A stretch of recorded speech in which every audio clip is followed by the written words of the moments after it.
2024 ఎన్నికల్లో వైసీపీకి కేవలం 32 అసెంబ్లీ సీట్లు మాత్రమే దక్కబోతున్నాయి. టీడీపీ జనసేన కూటమి ఏకంగా 143 సీట్లలో గెలిచి ప్రభుత్వాన్ని ఏర్పాటు చేయబోతుంది. గత ఎన్నికల్లో 151 సీట్లలో గెలిచిన జగన్ పార్టీ ఈ దఫా ఎన్నికల్లో ఏకంగా 119 చోట్ల ఓడిపోబోతుంది. కేవలం 32 చోట్ల మాత్రమే వైసీపీ అభ్యర్థులు గెలవబోతున్నారు. ఇది సోషల్ మీడియాలో ఇప్పుడు బాగా వైరల్ అవుతున్న ఫోటో. అంతేకాదు, నిన్న హైదరాబాద్లోని ది న్యూ ఇండియన్ ఎక్స్ప్రెస్ పత్రిక నిర్వహించిన ఓ కార్యక్రమంలో ప్రశాంత్ కిషోర్ మాట్లాడిన మాటలు కూడా ఆ ఫోటోతో పాటు ఆ సర్వే క్లిప్తో పాటు వైరల్గా మారాయి. యువత ఉపాధి ఉద్యోగాల కోసం చూస్తున్నారు తప్ప ప్రభుత్వం ఇచ్చే తాయిలాల కోసం కాదు. డబ్బును వనరులను కేవలం కొన్ని అంశాలకే ఖర్చు పెట్టి అభివృద్ధిని పట్టించుకోకుండా జగన్ బిగ్ మిస్టేక్ చేస్తున్నారు. సంక్షేమ పథకాలనే జగన్ నమ్ముకున్నారు. ప్రస్తుతం జగన్ పరిస్థితులు చూస్తుంటే మళ్ళీ అధికారంలోకి రావడం కష్టమే. బిగ్ లాస్ జగన్కు జరగబోతోంది అంటూ ఆ కార్యక్రమంలో పాల్గొన్న ప్రశాంత్ కిషోర్ సంచలన కామెంట్లు చేశారు. ఒకప్పుడు సర్వేల విషయాల్లో లగడపాటి రాజగోపాల్కు మంచి పేరు ఉండేది. కానీ 2018 తెలంగాణ ఎన్నికల ఫలితాల విషయంలోనూ 2019 ఏపీ ఎన్నికల ఫలితాల విషయాల్లోనూ ఆయన చేసిన రచ్చ వల్ల లగడపాటిని ఎవరూ నమ్మే పరిస్థితి లేకుండా పోయింది.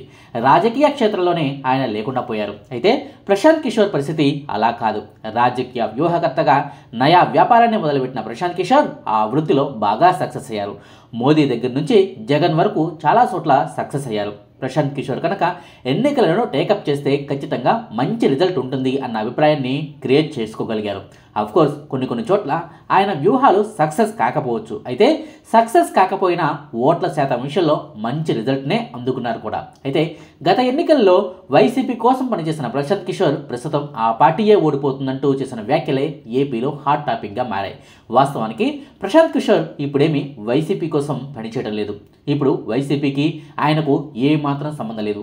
అలా అని ఆయనకు టీడీపీతో కూడా పని లేదు. టీడీపీకి ఇప్పుడు రాబిన్ శర్మ పనిచేస్తున్నారు. ఒకప్పుడు ప్రశాంత్ కిషోర్ టీంలో పనిచేసిన వ్యక్తి ఈ రాబిన్ శర్మ. ప్రశాంత్ కిషోర్ నుంచి విడిపోయి సొంత దుకాణం పెట్టుకున్న రాబిన్ శర్మ ఇప్పుడు టీడీపీ కోసం పనిచేస్తున్నారు. సో ప్రశాంత్ కిషోర్ టీడీపీ కోసం కూడా పనిచేయడం లేదు అన్నది క్లారిటీ. కానీ కొద్ది నెలల క్రితం, ఇంకా సరిగ్గా చెప్పాలంటే గతేడాది డిసెంబర్ నెలలో ప్రశాంత్ కిషోర్ చంద్రబాబును కలిసిన మాట వాస్తవం. వారిద్దరూ ఏం మాట్లాడుకున్నారు, ఎందుకు కలిశారు అన్నది అప్పట్లో ఏమీ బయటకు చెప్పలేదు కూడా.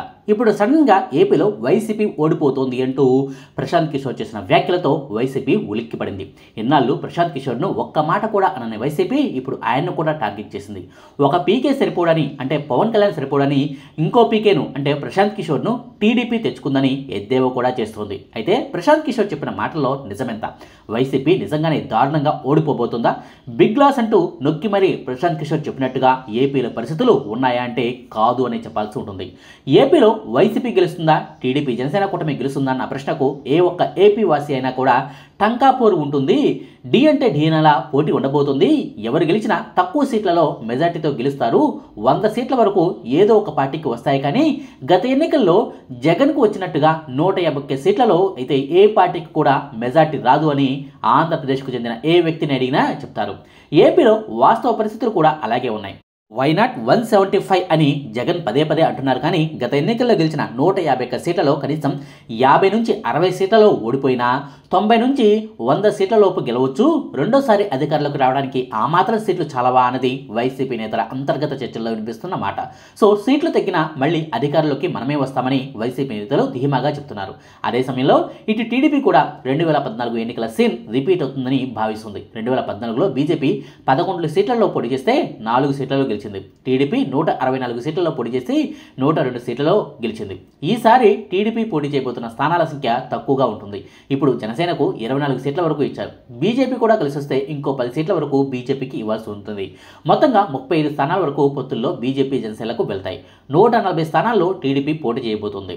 బీజేపీకి కేటాయించిన స్థానాల్లో కాస్త నష్టం కలిగినా జనసేన టీడీపీ కలిసి మొత్తం మీద 110 స్థానాల వరకు గెలిచి ప్రభుత్వాన్ని ఏర్పాటు చేస్తామని టీడీపీ అంతర్గత చర్చల్లో నడుస్తున్న చర్చ. అంటే రెండు పార్టీలు కూడా 90 సీట్ల నుంచి 110 సీట్లలోపే గెలిచే స్థానాలను అంచనా వేసుకుంటున్నారు.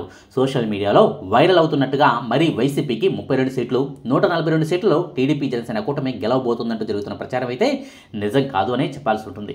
ఆయనేమి సర్వేలు చేశానని ఎక్కడా కూడా చెప్పలేదు. ప్రస్తుతం సర్వే పనులను కూడా ఆయన చేయడం లేదు. సో ఆయన పేరిట వస్తున్న సర్వే మాత్రం అబద్ధమనే చెప్పాల్సి ఉంటుంది. అయితే ప్రశాంత్ కిషోర్ చెప్పిన మాటల్లో వైసీపీ ఓడిపోతుందా గెలుస్తుందా అన్న విషయాన్ని పక్కన పెడితే ఆయన చెప్పిన విషయాల్లో ఒక్క విషయం మాత్రం 100% నిజం ఉంది. అభివృద్ధి వర్సెస్ సంక్షేమం అనే అంశాల్లో జగన్ సంక్షేమం అనే పాయింట్నే పట్టుకున్నారు. జనాలకు రాజధాని అక్కర్లేదు, కంపెనీలు అక్కర్లేదు, ఇతర అభివృద్ధి పనుల గురించి కూడా పెద్దగా పట్టించుకోరు. సంక్షేమ పథకాలు అందితే చాలు. విద్య, వైద్యం, ఇల్లు వంటి వాటికి సంబంధించిన సంక్షేమ పథకాలు జనాలకు అందజేస్తే తండ్రి వయస్సులాగా తాను కూడా జనాల గుండెల్లో నిలిచిపోతాను అన్నది జగన్ ఆలోచన వైఖరి. అందుకే సంక్షేమం గురించి జగన్ ఎక్కువగా పట్టించుకుంటున్నారు, కానీ డెవలప్మెంట్ గురించి మాత్రం పెద్దగా పట్టించుకోవడం లేదు. అందుకే అనుకుంటా ఒకరిద్దరు వైసీపీ నేతలు కూడా రాజధాని లేకపోతే ఏమైంది, అసలు రాజధాని అవసరం ఏముంది అంటూ కామెంట్లు కూడా చేస్తున్నారు. ఈ ఎన్నికల్లో సంక్షేమ పథకాలను అందజేసే జగన్ను గెలిపిస్తారా, రాజధాని కడతాము, అభివృద్ధి చేస్తాము, మీ భవిష్యత్తుకు భరోసా ఇస్తాము అని చెప్పే కూటమిని గెలిపిస్తారా అనేది మాత్రం చూడాల్సి ఉంది. ఏపీ జనాల మధ్యలో ఏముందో, ఎవరిని గెలిపిస్తారో అన్నది త్వరలోనే తేలబోతుంది. ఇదండి ప్రశాంత్ కిషోర్ కామెంట్స్ గురించిన వివరాలు. మీకు ఈ వీడియో నచ్చితే లైక్ చేయండి, షేర్ చేయండి. మరిన్ని ఆసక్తికరమైన వీడియోల కోసం మా కొత్త ముచ్చట ఛానల్ను సబ్స్క్రైబ్ చేయడం మాత్రం మర్చిపోకండి. Thank you.